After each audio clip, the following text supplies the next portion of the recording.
Seorang CEO cantik tersesat di jalan pedesaan, mobilnya mogok, tak ada sinyal. Saat panik, datang seorang tukang ngarit yang sama sekali tak mengerti mesin datang menolong. Tapi siapa sangka, pertemuan singkat ini ternyata menyimpan kisah yang tak pernah mereka duga sebelumnya. Sebelum kisah ini dimulai, saya mohon keikhlasan teman-teman untuk like. Saya doakan Anda semua sehat, panjang umur, dan dilancarkan rezekinya. Mari kita mulai ceritanya. Asap tipis mengepul dari kap sebuah sedan hitam yang terparkir di tepi jalan aspal pedesaan. Bella menatap jam tangan mewah di pergelangan tangannya dengan napas terengah. Jarum menunjukkan pukul 15.30. Seharusnya, di jam itu ia sudah duduk manis di hotel kota sebelah, bersiap menghadiri makan malam bisnis yang menentukan. Kenapa harus mogok sekarang? Gumamnya kesal.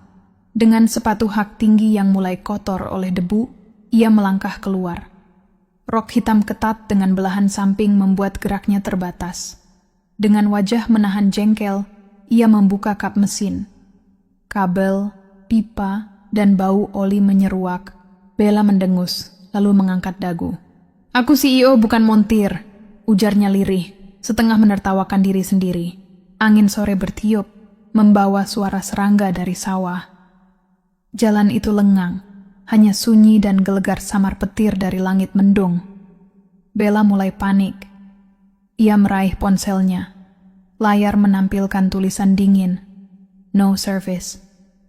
Tiba-tiba, suara langkah berat bercampur gesekan sandal terdengar. Bella refleks menoleh.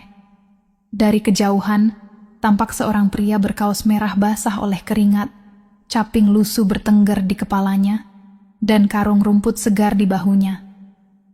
Tubuhnya tinggi kurus, kulitnya kecoklatan. Bella buru-buru merapatkan kancing kemeja yang terbuka sedikit. Wajahnya waspada. "Loh, Mbak, mobilnya kenapa?" Suara pria itu, dengan logat Jawa kental. "Mogok, aku nggak tahu rusaknya apa," jawab Bella ketus. Pria itu menurunkan karung rumputnya, mengusap peluh. "Saya Dimas, tukang ngarit. Mobil yang nggak paham, tapi mungkin bisa dicoba saya lihat."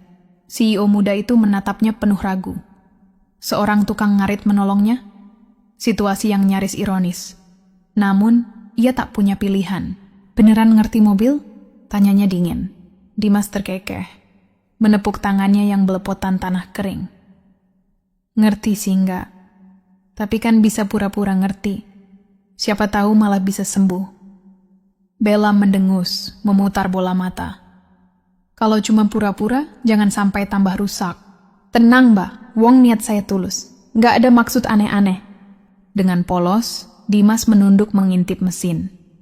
Tangannya sesekali menyentuh kabel dan baut asing. Jelas ia kebingungan. Bella memperhatikannya, antara ingin tertawa getir atau menangis. Seorang CEO yang terbiasa memimpin puluhan karyawan kini bergantung pada tukang ngarit di tengah jalan sunyi. "Ya Allah, mumet aku," gumam Dimas. Ia lalu menoleh. "Mbak, punya air mineral? Haus banget. Dari sawah tadi jauh jalannya." Bella sempat ragu. Namun akhirnya ia mengeluarkan sebotol air dingin dari mobil. "Nih, tapi jangan lama-lama. Aku harus segera jalan." Dimas menerima, meneguk cepat. "Wah, seger. Makasih, Mbak. Mbaknya baik juga ternyata." Bella melotot. "Kamu pikir aku jahat?" Lawang wajahnya serius melulu, kayak bos besar mau marahin anak buah. Jawab Dimas santai, membuatnya tertawa kecil. Bella menahan bibirnya agar tidak ikut tersenyum. Ia jarang sekali berjumpa orang yang berani bicara santai padanya. Tiba-tiba, petir menggema keras dari langit. Angin membawa aroma tanah basah. Bella mendongak, wajahnya pucat. "Jangan bilang mau hujan deras." Dimas menutup kap mobil dengan bunyi gedebuk. "Kalau hujan, Mbak siap basah-basahan bareng saya," ucapnya sambil tersenyum nakal. Rintik pertama mendarat di lengan Bella, dingin. Sekejap saja hujan deras mengguyur. Rok ketat dan kemeja biru mudanya menempel di tubuh. Ia menggigil. "Ya ampun, bisa kacau ini," gerutunya panik. Dimas sigap menaruh karung rumput di atas kepala sebagai pelindung seadanya. Mbak, jangan di situ. Nanti sakit. Ayo ikut saya, ada gubuk kecil di pinggir sawah. Bella ragu. Namun tubuhnya sudah basah kuyup, sepatu hak tingginya membuat langkahnya sulit. Ia mengangguk pasrah. Tunjukkan jalannya. Mereka berlari menembus hujan. Bella beberapa kali hampir terjatuh di jalan licin. Pelan, Mbak. Pegang lengan saya, ucap Dimas. Awalnya ia menolak, tapi akhirnya meraih lengan kurus itu. Hangat, meski basah kuyup. Setelah perjuangan singkat, mereka sampai di sebuah gubuk reot beratap rumbia. Terengah, keduanya masuk. Air hujan menetes dari pakaian, membasahi lantai bambu rapuh. Bella memeluk tubuhnya, menggigil. Aku bisa masuk angin begini. Dimas meletakkan karung rumput di pojok gubuk, lalu duduk di sampingnya. Sabar, Mbak. Hujan paling sejam reda. Bella menatap tajam. Nada suaranya terdengar gusar. Kalau mitra kerja sampai menunggu, semua jadwal bisnis bisa berantakan. Dimas hanya terkekeh. Wajahnya tenang. Lah, Mbak. Rezeki, jodoh, apalagi hujan. Nggak bisa dilawan. Terima saja, ucapnya ringan sambil menyeringai. Bella menghela napas panjang. Kalah telak oleh kalimat sederhana itu. Ia menunduk, menatap sepatu mahalnya yang kini kotor oleh lumpur. Ada rasa malu yang menggelayuti hatinya. CEO muda yang biasa tampil berwibawa, kini terjebak hujan di gubuk reot bersama seorang tukang ngarit yang bahkan tak punya kendaraan. Beberapa menit mereka terdiam. Hanya suara hujan yang menimpa atap rumbia, riuh dan berisik. Lalu suara Dimas memecah keheningan, kali ini lebih lembut. Mbak, jangan takut. Saya ngerti ini kelihatan aneh. 2 orang asing terjebak bareng begini. Tapi saya janji nggak akan nyakitin, Mbak. Bella mendongak, menatap wajah polos itu. Ada ketulusan di matanya. Untuk pertama kalinya hari itu, Bella merasa sedikit aman.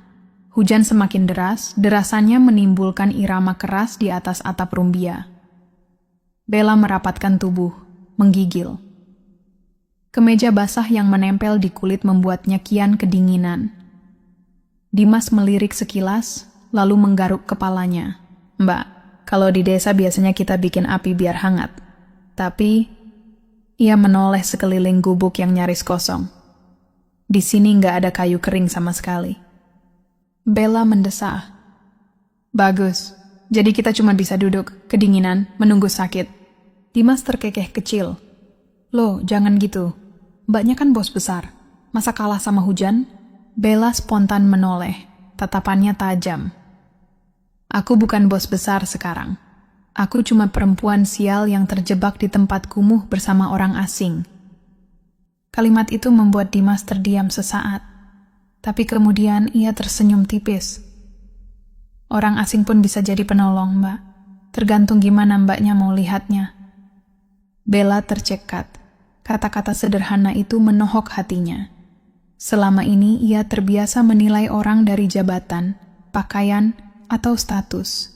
Namun Dimas, dengan kaos lusuh dan caping reot, justru menghadirkan rasa aman yang tak pernah ia temui di dunia korporasi. Tiba-tiba, kilat menyambar, gubuk sekejap terang. Bella menjerit kecil, refleks menggenggam lengan Dimas. Ia segera melepaskannya, pipinya memerah. Maaf, Dimas tersenyum lebar. Gak apa-apa, malah seneng. Jarang-jarang dipegang wanita kota secantik, Mbak. Bella mendengus, menahan kesal. Kamu ini suka bercanda terus ya? Kalau nangga, hidup saya di sawah makin sepi, Mbak. Balasnya santai. Kembali hening. Hanya hujan yang bersuara. Bella menyandarkan punggung pada dinding bambu. Diam-diam melirik pria itu dari ekor mata. Ada sesuatu yang menenangkan dari kesederhanaannya. Tulus, jujur, dan jauh berbeda dari pria-pria kota yang ia kenal. Ponselnya ia genggam erat, tetap nihil sinyal. Bella gelisah, tapi anehnya, ada bagian kecil dari hatinya yang justru tidak ingin hujan cepat berhenti. Dimas duduk santai, memainkan capingnya. Hujan deras seolah sengaja menahan mereka berdua di gubuk reot itu. Bella akhirnya membuka suara, lebih lembut dari sebelumnya. Kalau bukan karena kamu lewat, mungkin aku sudah kebingungan di jalan tadi. Dimas menoleh, senyumnya tulus. Saya juga heran bisa ketemu Mbak di sini. Biasanya jalan itu sepi banget. Kayaknya nasib yang mempertemukan kita. Bella mendengus pelan. Nasib, jangan romantis. Aku terbiasa mengatur takdirku sendiri. Dimas tertawa, giginya putih kontras dengan kulit legamnya. Hehe, berarti Mbak belum kenal sawah di sini. Manusia cuma numpang hidup. Nggak bisa ngatur apa-apa, apalagi cuaca. Bella terdiam. Kata-kata itu masuk akal. Ia terbiasa mengendalikan rapat, target, proyek besar. Namun kini kalah oleh hujan dan mesin mobil. Kerja di kota ya Mbak? Dari pakaiannya, jelas bukan orang kampung. Tanya Dimas, sekadar memecah sepi. Aku CEO perusahaan. Masih muda, tapi sudah memimpin banyak orang. Jawab Bella. Matanya berbinar bangga. Dimas mengangguk pelan, ada kagum di matanya. Hebat sekali, saya cuma tukang ngarit. Udah 2 tahun menduda, hidup ya gitu-gitu aja. Kata-kata itu menampar Bella. Dunia mereka terlalu jauh berbeda. Ia terbiasa duduk di kursi empuk ruang rapat, sementara pria ini memanggul karung rumput demi makan. Namun justru perbedaan itu yang membuat percakapan terasa nyata, tanpa basa-basi bisnis, tanpa kepura-puraan. Bella meliriknya lagi. Dimas, kamu nggak pernah kepikiran cari kerja lain, jadi sopir, satpam, atau apa gitu di kota? Dimas menggeleng cepat. Saya nggak bisa ninggalin sawah, Mbak. Di sini ada kenangan, ada hidup. Lagi pula, kota bukan buat orang kayak saya. Bella terdiam. Ada sesuatu yang asing bergejolak di dadanya. Bukan sekadar kagum, tapi juga iri.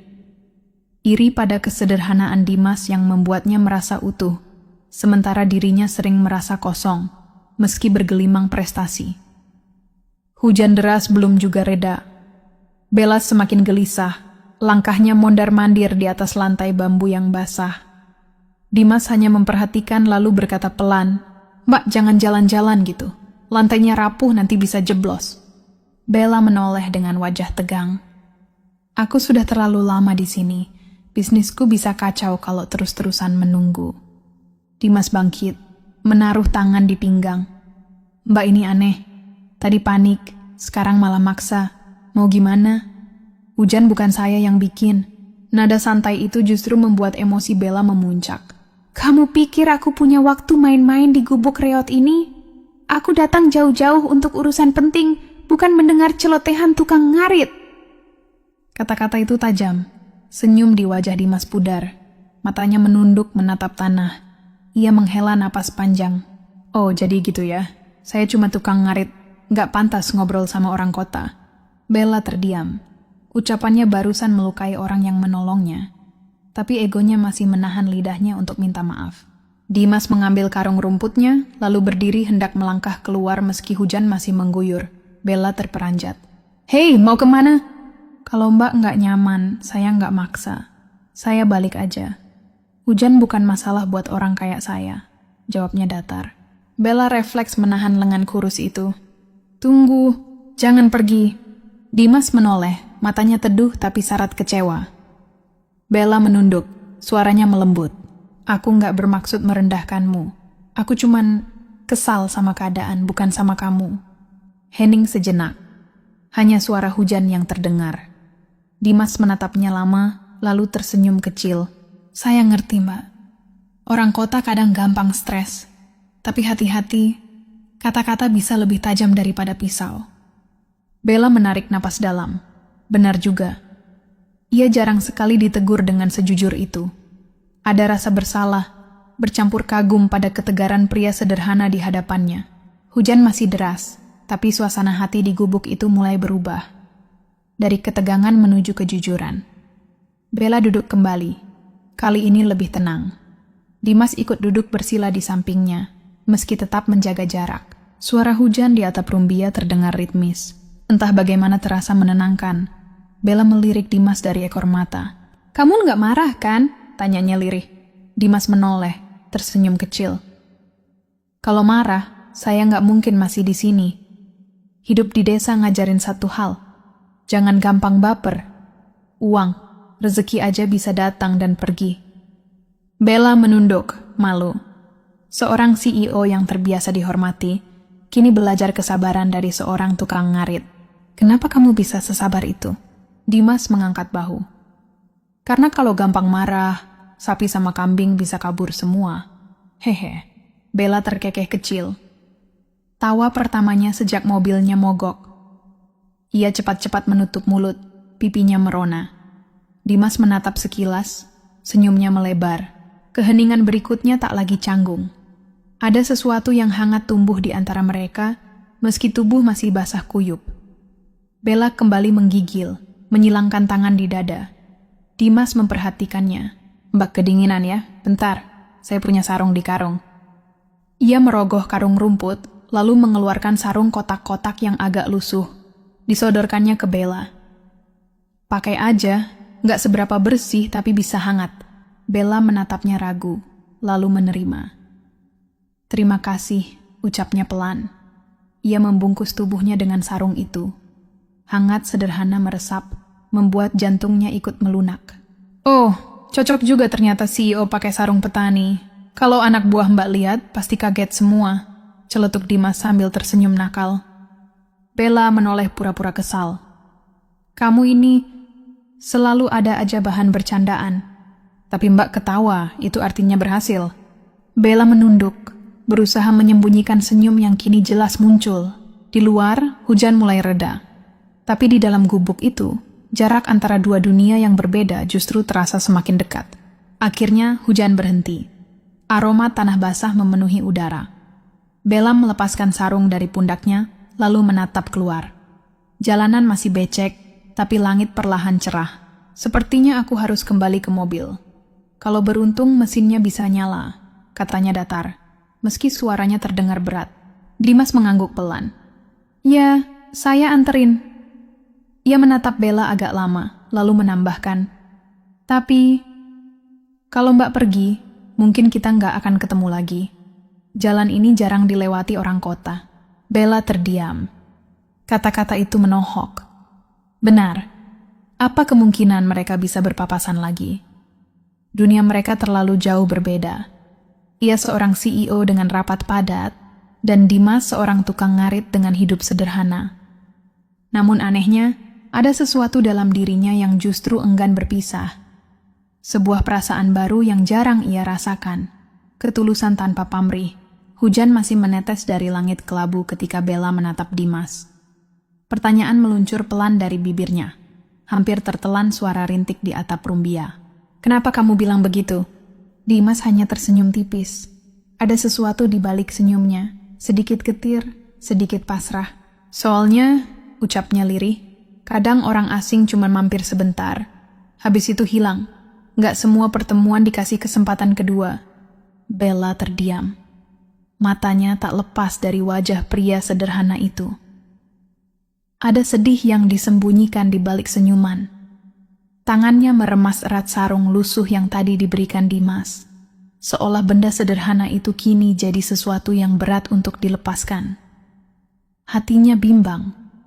Akal sehatnya berkata, ia harus segera kembali pada urusan bisnis. Tapi sisi lain dari dirinya ingin tetap duduk di gubuk reot ini. Bersama seseorang yang baru dikenal, tapi anehnya membuatnya merasa hangat. Kalau aku ingin bertemu lagi bagaimana? Bella akhirnya bertanya nyaris berbisik.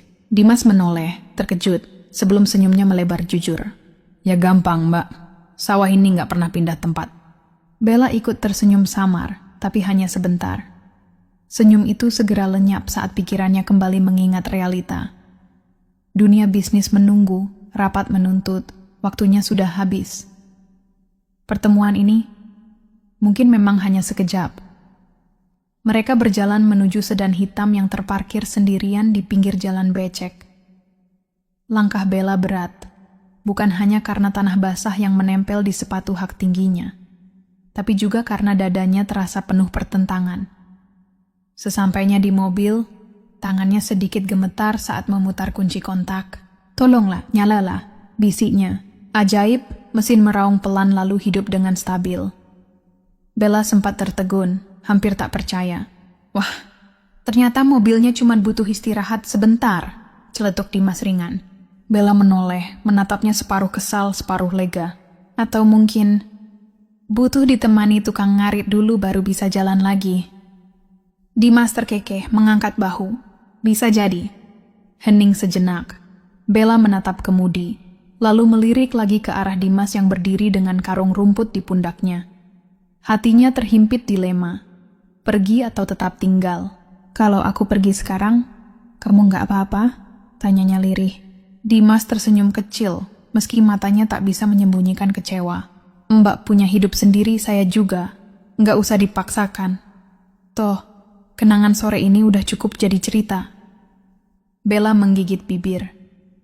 Kata-kata itu terasa tajam, namun benar adanya. Mereka datang dari dunia yang berbeda. Tapi mengapa ada rasa hangat aneh yang begitu cepat tumbuh di hatinya? "Aku jarang merasa senyaman ini." Bella akhirnya mengaku, suaranya hampir bergetar. Dimas menatapnya dalam, lalu berucap pelan. "Kalau gitu, jangan dilupakan. Kadang sesuatu yang sebentar bisa lebih berarti daripada yang lama." Kata-kata itu membuat Bella terdiam. Ia tahu waktunya hampir habis. Jadwal rapat sudah menunggunya. Namun hatinya berontak, menolak pergi. Ia meraih sarung lusuh yang ada di pangkuannya. "Boleh aku simpan ini?" tanyanya. Senyum Dimas melebar. "Kalau itu bikin Mbak ingat saya, ambil aja." Bella nyaris menangis. Matanya basah, hatinya penuh. Ia kembali duduk di balik kemudi. Mesin mobil berdengung stabil, siap membawa dirinya kembali ke dunia semula. Tapi entah mengapa, ban mobil itu seakan enggan beranjak. "Aku harus pergi," katanya pelan. Kalimat itu lebih terdengar seperti pengakuan pada dirinya sendiri. Dimas hanya mengangguk. "Pergilah, Mbak. Dunia Mbak beda sama saya. Tapi tenang, sawah ini tetap di sini. Gubuk itu juga nggak kemana-mana." Bella menggigit bibir. Ia menurunkan kaca jendela, menatap pria dengan caping yang menutupi separuh wajahnya itu. "Terima kasih untuk semuanya. Kamu sudah menolongku, meski kita bahkan baru kenal." Senyum Dimas muncul lagi, sederhana namun tulus. "Saya nggak nolong apa-apa, Mbak. Saya cuma nemenin. Kadang itu aja yang dibutuhin orang, cuma ditemenin." Ucapan itu menohok Bella. Dadanya sesak. Ada banyak yang ingin ia katakan, banyak janji yang ingin ia berikan, tapi suaranya tercekat. Dengan berat hati, ia menginjak pedal gas. Mobil bergerak perlahan, meninggalkan sosok pria sederhana di tepi jalan. Di kaca spion, Bella masih bisa melihat tubuh kurus itu mengangkat tangan, melambaikan perpisahan, lalu berbalik menuju sawah. Air matanya jatuh, tak bisa dibendung. Pertemuan mereka memang singkat. Dunia mereka terlalu jauh berbeda. Namun Bella sadar satu hal. Tidak semua yang berharga datang dari meja rapat atau laporan bisnis. Kadang, nilai terbesar justru lahir dari pertemuan sederhana yang sama sekali tak terduga. Terima kasih kamu sudah menyimak cerita ini. Jangan lupa untuk like video ini agar tidak ketinggalan cerita menarik lainnya. Sampai jumpa di cerita berikutnya.